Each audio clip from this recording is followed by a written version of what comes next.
पड़ता है। अगर बच्चों का बर्थ सर्टिफिकेट निकालना है तो रिश्वत देना पड़ता है। राशन दे लेना है, रिश्वत देना पड़ता है। आज हम आपसे वादा कर रहे हैं कि इज़हार असमी साहब को कामयाब करिए, हम कोचा दामन के गरीबों का हक दिलाकर रहेंगे।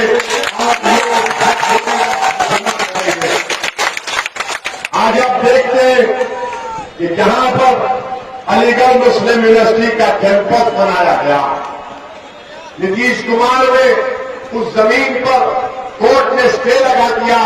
नीतीश कुमार ने कोर्ट का स्टे नहीं लगाया। अलीगढ़ मुस्लिम यूनिवर्सिटी का एक मामूली सा कैंपस है, वहां पर एमबीए और बीएड की कोचिंग कोर्सेस है। बीएड के कोर्स पर नरेंद्र मोदी की सरकार ने पाबंदी लगा दी। नीतीश कुमार कुछ नहीं कर सकते। मेरे अजीज दोस्तों और बुजुर्गों, आज राजद आपके पास है। राजद कहती है कि अगर हमको सत्ता मिलेगी बिहार में तो हम 10 लाख नौकरियां देंगे, और दिल्ली से नरेंद्र मोदी बिहार को आए तो उन्होंने कहा कि तुम 10 लाख दोगे तो मैं 19 लाख दूंगा। ये कोई मजाक है, कोई अलादीन का चिराग है कि फंसने से नौकरी निकलना शुरू हो जाता है। किशनगंज में, कोचा दामन में रोड नहीं बनाते, आप नौकरी देंगे। अस्पताल नहीं बनाते, नौकरी देंगे।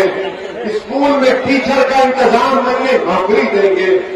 बच्चे और बच्चियों के लिए कॉलेज का इंतजाम नहीं करते, आप नौकरियों का वादा करते हैं।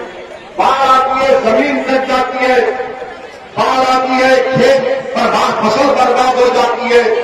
मगर ये बात आपके वोट हासिल करने के लिए राजद ने और बीजेपी ने एक नया सोचा छोड़ा है। मैं जेडीयू के जो यहां के उम्मीदवार हैं, हम उनसे जानना चाहते हैं कि क्या नीतीश कुमार ने नहीं कहा था कि मैं संघ मुक्त भारत करूंगा, और आज नीतीश कुमार नरेंद्र मोदी के साथ बैठे हैं। हम जेडीयू के कैंडिडेट से जनाब मुजाहिद साहब से पूछना चाहता हूं, बताओ कि जब पार्लियामेंट में जो नरेंद्र मोदी के साथ आज आप वोट मांगने आ रहे कोचा दामन की सरजमीन को, यही नरेंद्र मोदी की सरकार ने पूरे भारत में CAA का कानून लेकर आए। वो CAA NPR NRC का बिल लेकर आए, तो पार्लियामेंट में या जेडीयू ने उस बिल की मुखालिफत की थी?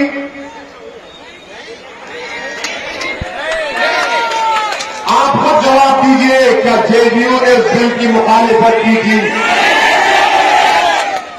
राजद का तो कोई एमपी ही नहीं है, फिर भी हमको टकवा। 40 लोकसभा की सीट बिहार में राजद का एक भी नहीं जीता, और पार्लियामेंट में जब बिल लेकर आए, पार्लियामेंट में जब बिल लेकर आए तो कौन उठा?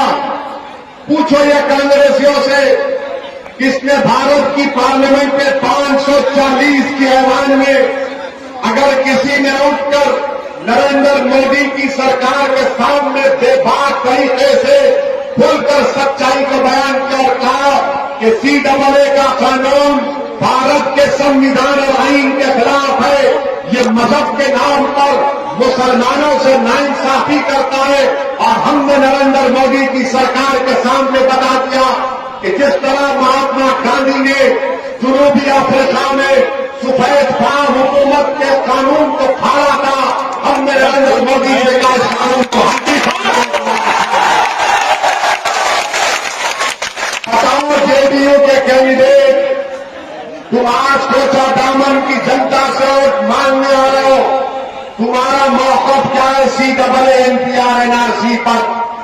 याद रखो कोचा दामन की जनता, याद रखो सीमांचल की मेरी गलियों गवाम, मेरी मां और बहनों, सुनो इस दीवाने की बात को। CAA NPR NRC आइंदा साल से बीजेपी लागू करने वाली है। क्या हुआ आसाम में?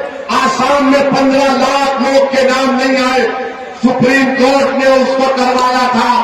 5 लाख मुसलमान के नाम थे, 15 लाख हमारे गैर मुस्लिम भाइयों के नाम थे, तो बीजेपी ने आसाम में कह दिया कि जो 15 लाख हमारे गैर मुस्लिम भाई हैं उनको नरेंद्र मोदी CAA से भारत की सिटीजनशिप शहरियत देगा, और जो 5 लाख आसाम में मुसलमान के नाम नहीं आए उनको कोर्ट में जाना पड़ेगा, उनको अपनी शहरियत साबित करने के लिए।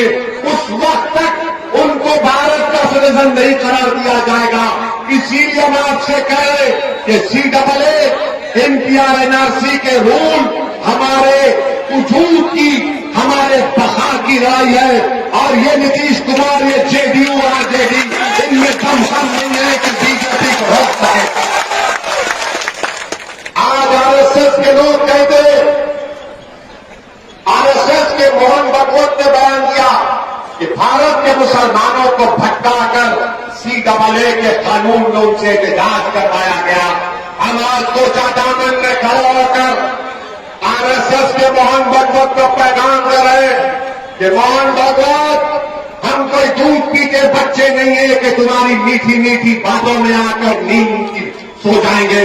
हम जानते हैं कि तुम CAA के जरिए हमको नुकसान पहुंचाना चाहते हो, और हम मोहन भागवत को, नीतीश कुमार को, नरेंद्र मोदी को, राजद को, कांग्रेस को कोचा दामन से पैगाम दे रहा हूं, आपके भरोसे पर पैगाम दे रहा हूं कि जब अल्लाह के फजल करम से इंशाअल्लाह ताला पूरे मुल्क में कोरोना खत्म हो जाएगा, अल्लाह के करम से उसका इंजेक्शन वैक्सीन निकलेगा, जैसा ही कोरोना खत्म होगा कोचा दामन से दोबारा लड़ाई शुरू होगी CAA की। क्या आप हमारा साथ देंगे उस लड़ाई में? आप हमारा साथ देंगे उस लड़ाई में? हम तमाम मिलकर एहतजाज करेंगे। हमको अपने आप को बचाना है, इन मासूम बच्चों के मुस्तकबिल को बचाना है, और नरेंद्र मोदी की सरकार जिस तरह आसाम में 5 लाख मुसलमानों से कह रही है कि कोर्ट को जाओ, और इनके अजायम में सीमांचल है, जाकर देख लो आप कि बीजेपी के RSS के लोगों ने बयान किया कि सीमांचल में घुसपैठी घुस गए। मैं आपसे सवाल कर रहा हूं, मेरे सवाल का जवाब आपको देना पड़ेगा ताकि कोचा दामन के JDU के कैंडिडेट को मालूम हो जाए, नीतीश कुमार को मालूम हो जाए, नरेंद्र मोदी को मालूम हो जाए, राजद के लोगों को मालूम हो जाए, क्या सीमांचल में घुसपैठी है या भारत के लोग? जवाब दो। सीमांचल में भारत के लोग हैं ना? क्या घुसपैठी है सीमांचल में? तो बताओ नीतीश कुमार के कैंडिडेट, तुम्हारी जबान खामोश क्यों है? तुम जिस पार्टी का साथ दे रहे हो वो RSS के लोग सीमांचल के सहयोग आराम पर उंगली उठा रहे, हमारी वफादारी पर शक कर रहे। अरे JDU और राजद वालों, RSS वालों, अगर हमारी वफादारी देखना है तो कोचा दामन के कब्रिस्तानों में जाकर देखो, हम सीना तान कर जमीन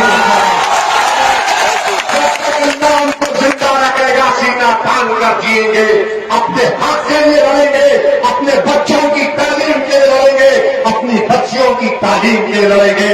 मेरे अजीज दोस्तों और बुजुर्गों, ये मिजाज आपको देना है, और हम आपके दरमियान में खड़े होकर इज़ान असली से कहना चाहते हैं कि साहब, जब आप अल्लाह के फजल करम से कोचा दामन की जनता की दुआ वोट की वजह से कामयाब होंगे, तो जब आप पटना को जाएंगे तो पटना की विधानसभा में इज़ान असली साहब आपको कोई भी मुख्यमंत्री बने, हम तो उम्मीद करते हैं कि उपेंद्र कुशवाहा बिहार का नया मुख्यमंत्री बने।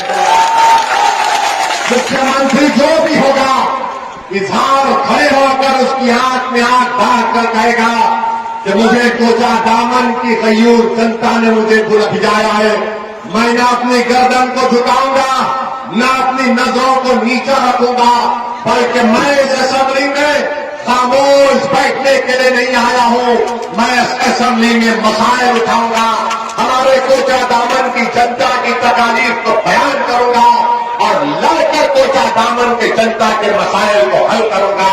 क्या आप चाहते हैं कि अगर उसकी साथ हाथ उठाकर जनता को आप तरफ होने दीजिए कि आप लड़ेंगे कोचा दामन की गरीब जनता के लिए। मेरे अजीज दोस्तों और बुजुर्गों, अगर आज बीजेपी को कोई कोचा दामन से हरा सकता है तो कौन हरा सकता है? बोला कोचा दामन से अगर कोई बीजेपी जेडीयू को हरा सकता है, आरएसएस को हरा सकता है, तो कौन हरा सकता है? तो आप समझ गए ना कि राजद क्या काम कर रहा है।